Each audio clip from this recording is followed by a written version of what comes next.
How's it going, everybody? This is Dominic Minchella. I am the Kansas City Chiefs co-beat writer for On SI and the host of the Kansas City Chiefs Insider Podcast. I do want to apologize if you are a frequent listener to the podcast. I had to take a few days away. I was helping my sister move, but we are back and to talk about and recap the Chiefs narrative that continues to be against the Buffalo Bills in the regular season. Week 9 did not come up the way that the Chiefs wanted, losing 28-21. Although there were several chances in this game, at least in my mind, where I believe that the Chiefs could have been able to pull off the victory.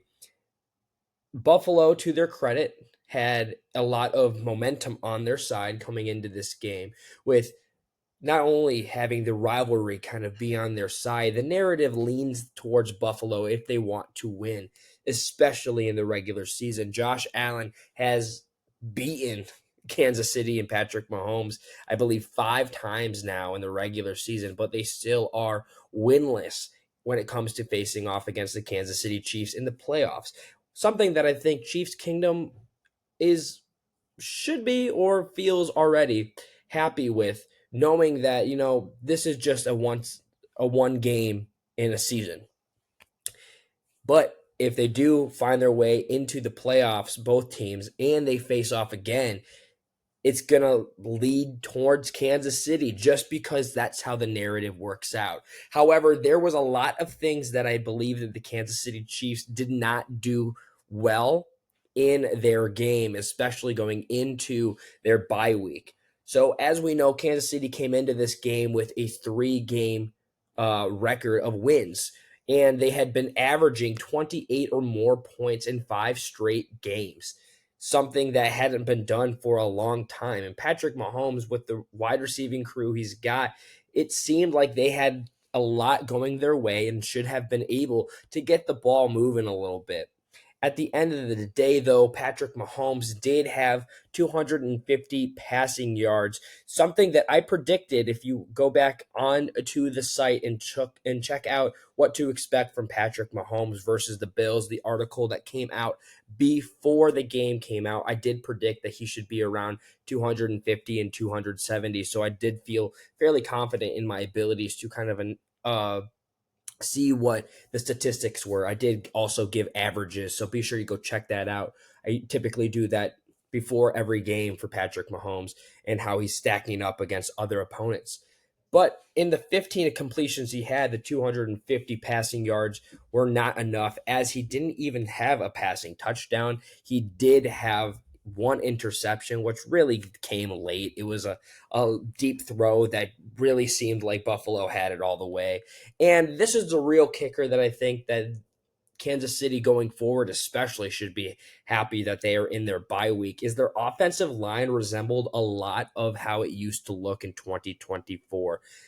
3 sacks on Patrick Mahomes in 24 attempts compared to 3 sacks for Josh Allen in 10 attempts. There was no pressure on Josh Allen, or there was, but not nearly as much pressure as there was against Patrick Mahomes.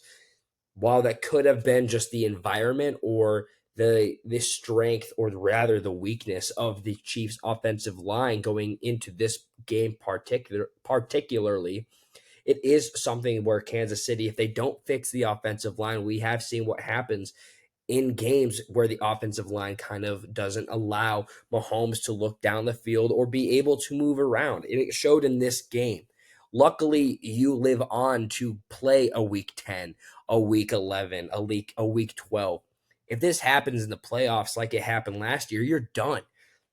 Something that the Kansas City Chiefs shouldn't really have to hone in on. The offensive line in the beginning portion of the year was kind of wishy-washy. They found their footing a little bit, but then Josh Simmons goes out. Jawan Taylor starts to figure out his foul trouble. He gets another foul tonight. Kingsley Suamata-Ia has been up and down this season. Trey Smith has an injury or so, I believe, last week. And Creed Humphrey is one of the strongest guys on the offensive line, and he only holds up the center position. He can't take and protect Mahomes all by himself. All in all, though, that is an important factor to pay attention to, at least in my mind. Not saying at all that this is how you should feel. This is just my analysis from what I saw in this game. Additionally, the rushing game, as we knew going into this game without Isaiah Pacheco, faltered once again. Kareem Hunt in 11 carries had 49 rushing yards. He did rush for a touchdown, but it is an area where I believe Kansas City needs to find some help with in the trade deadline. You've got 2 days now at the beginning of this recording. Tomorrow will be, which is when this comes out, November 3rd. The Chiefs have until November 4th at 4 Eastern time to make a trade if they decide to do that.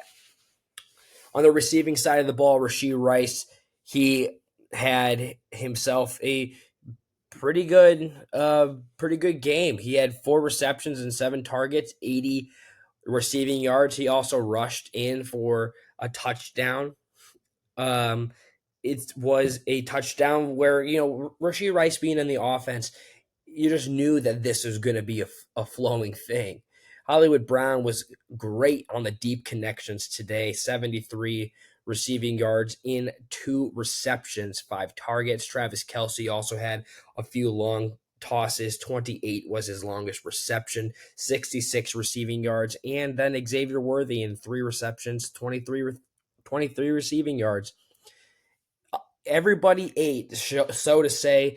It did add up to the 250, but not having any receiving touchdowns against a Buffalo Bills team coming off of a team where you had shown that you can beat an NFC contender in the Detroit Lions. You can beat the team that knocked them out in the Washington Commanders. You fought tooth and nails with the Philadelphia Eagles earlier this year. You destroyed the Baltimore Ravens. It is possible, and we know that it's possible for this receiving crew and just the offense in general to have an explosive game. But I do think really the defense had its issues, resulting in their issues that happened in the beginning portion of the season, and that was their ground game. Now, Josh Allen luckily did not move. Defensive coordinator Steve Spagnuolo and company held him to 6 carries, 19 rushing yards. But James Cook, I did note he was a player that they had to stop, and obviously they didn't. While he did not have any touchdowns against Kansas City in the rushing side of things, he did have 27 carries that went for 114 rushing yards. It is something where Kansas City needs to figure that out, whether that is an area where they do want to go at a trade by the deadline, or it's something that they want to look internally. Stopping the running game against a team with multiple running back options, or really ground game options, like the Buffalo Bills, is what you need to plan for if you want to get back into the playoffs and be successful. All in all, though, the first half of this season for Kansas City has kind of been up and down, but not in a sense to where you should be worried. This Kansas City Chiefs team, in my opinion, coming out of their bye week, which they will have next week, has a fairly even record or favorable schedule really past November. You can come away November still with a winning record. I think Kansas City has a strong chance at contending for the AFC West division title, especially knowing that they go up against the Denver Broncos twice more and the Los Angeles Chargers one more time as well. So at the end of the day, Kansas City did not get the job done. But if you are a Chiefs fan, I do think that this is a loss that you can take with a grain of salt, because this is just the narrative that has been displayed. It should sting, definitely, because this is still something that plagues you during the regular season, and really it's showing that the Buffalo Bills can beat you if you're not really up to this task of beating them in the regular season. I believe that the Kansas City Chiefs have much more playoff experience and success experience than Buffalo, and that's why it aids them in the playoffs. But Buffalo has nothing to lose, and they also had home field advantage. All in all, if this game does go to a playoff setting, I think Kansas City Chiefs fans should feel a little bit more favorable sitting and watching at home, or if you're in the stands, wherever you may be. All in all, though, the first half of the season has concluded for Kansas City, and we'll be sure to recap everything being on the site. So as that is said, be sure you follow me over on X at Dom Minchella. I post and repost every single day. You're not going to want to miss any coverage of the Kansas City Chiefs while we lead into their bye week, discussing several topics as well as the rest of the regular season. You can also follow us over at KC Chiefs on SI. It is completely free. It is very beneficial. You're not going to want to miss it. Be sure you sign up as well for a weekly newsletter. It is completely free, no charge. Email does not get sent out anyway. It's also going to give you some stories that other people might not get it. So always be sure you follow us over there on X. And as always, folks, be sure to be kind to one another. I'll see you tomorrow.